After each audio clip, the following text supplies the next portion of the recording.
Now look, running shoes don't come as pretty as this. Are you seeing this? Wait, focus to me, focus to me. Are you seeing this? Now look, I'm going to talk about specs. I'll talk about all of that kind of stuff. But are you looking at how pretty this shoe is? Go back to the shoe. Go back to the shoe.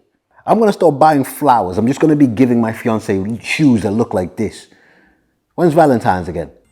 This is my review of Hoka's Rocket X2. It's going to be a special one because I'm in Cape Town, South Africa. And Hoka have outdone themselves in making this shoe. Before we get started, watch this.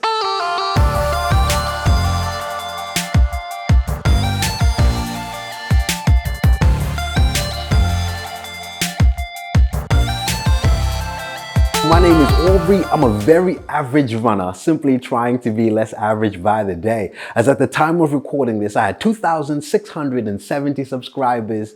We're slowly going to that 3,000 mark, so thank you very much to each and every one of you who've subscribed. It means a lot to me. Rocket X2.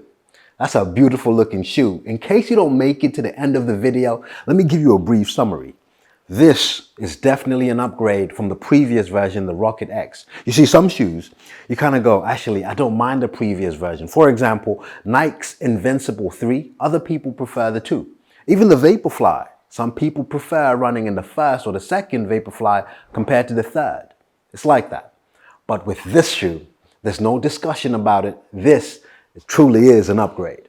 But there are two things I wish they could have done differently about the shoe. The first thing is the weight. It's actually gotten heavier by 26 grams compared to the previous version. And then the price. I'm slowly getting used to this. Shoes are going to be expensive, so maybe let me stop ranting on about it. But that's one thing I wish they could have done better. But let's review the shoe like we always do. The 3 things you need to know. Let's start with the weight.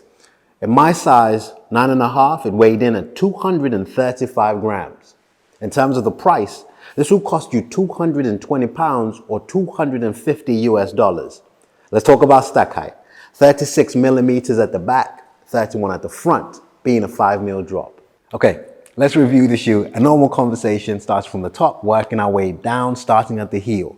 No problem whatsoever with heel slips. I was locked in.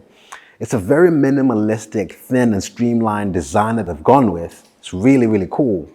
In fact, it's got a little crevice in there for your ankle to fit in, which I haven't seen in many other shoes. It's a really, really cool touch. All right, let's talk about the laces. Hoka's given us flat profile laces. And you know what? It's very simple here. Simply put holes in the uppers and reinforce those holes. And you know what? They've done exactly that. I didn't have any problems on my run in this shoe. It's absolutely aided by the tongue, so let's talk about that. What you're seeing behind me right there, that's Lion's Head Mountain in Cape Town. What an amazing place to be doing shoe reviews, man. I love it. Anyway, let's talk about the tongue. 3 things to talk about here. The first thing, you'll be pleased to know that it's a fully gusseted tongue, meaning it's attached to the upper. That's always good for 2 reasons. 1, the tongue is held in the same place every time you put the shoe on. This doesn't leave you moving it about and giving you a different experience every time you go for a run. Secondly, it gives your foot a firmer hold. The other feature to talk about, they've put 2 holes for the laces to crisscross on the tongue. I normally see 1, and that gives you, like again, a firmer hold. The last thing, there's a gap in the top of the tongue that gives your ankle a bit more flex space for you to enjoy the run and giving you space to move back and forth without pinching into the top of your ankle.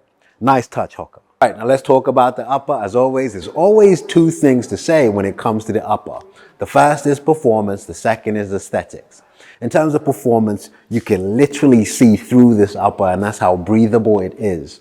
Secondly, there is some reinforcement on the inside of it and actually running through the whole upper, holding you down. So please don't think that because the material is breathable, it's weak or anything like that. It's a strong hold, and I really, really enjoyed it.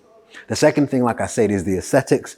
2 things, the exaggerated logo on the outside of the shoe, and as well as the wings on the inside. But you know what? The design is great, but what's better than that is this colorway. That is a beautiful shoe. This shoe is going to be great for 2 things. 1, that longer run, but also your faster one, even the speed workouts. And that's essentially because of the makeup of this midsole. It's a PEBA foam, and that's a foam that's used in a lot of super shoes. You don't need to know about the name of it. All you need to know is they've improved vastly the comfort that this midsole gives you. It's up there with the Vaporflies. It's up there with Cloud Boom Echo 3. That is the cushioning. Now, if you're up for a fast shoe that's firm, this won't be it, because this cushioning is something that definitely gets the seal of approval for me. And then it's complemented by a carbon plate. That carbon plate gives you that return of energy that you need. The combination of that cushioning and carbon plate makes this the shoe you need for your race day, for your fast workouts. I'm going to talk about the outsole right away, simply because they've protected that outsole really well. So, the midsole I just talked about, it's a very soft and cushioned material. It's now been protected by the placement of what you see in these rubbers. That way it's not going to wear out. It's strategically placed in key landing zones, being at the forefoot as well as at the back. Okay, lastly, who is this shoe for? Should you buy it? And the Tesco test.